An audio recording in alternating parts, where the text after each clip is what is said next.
Alors tu vois, tu as les cotes qui se trouvent ici. D'accord. Donc ça te permet de trouver ou de ranger le document au bon endroit dans le rayonnage.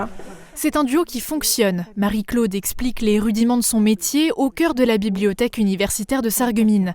À ses côtés, Isabelle, conquise par l'univers du livre. J'ai jamais vu le livre instructif pédagogique et j'ai compris quand j'ai vu les étudiants qui venaient qu'il y a tout un travail de commande, de préparation, d'étiquetage.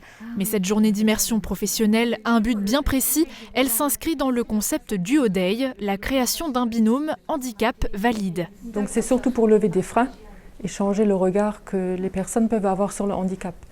Tant notre personnel que les personnes elles-mêmes en situation de handicap qui n'osent peut-être pas franchir le pas de retrouver un nouvel emploi ou de tester un nouvel emploi.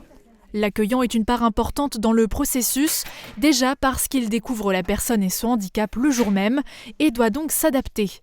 Donc je pense que c'est un système qui expérimente aussi les limites de l'accueil d'une personne handicapée et peut-être pousser les établissements à se réorganiser par rapport au handicap.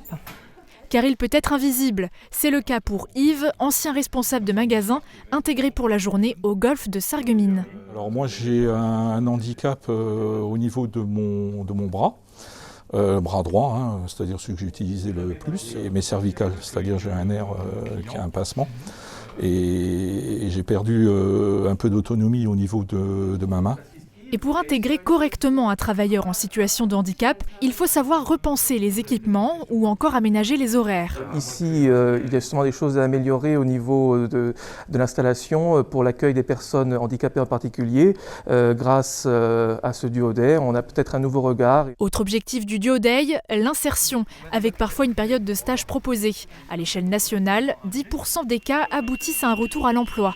Globalement, cela permet aussi le maintien de ces personnes dans une entreprise grâce à un reclassement vers d'autres postes plus adaptés. D'accord.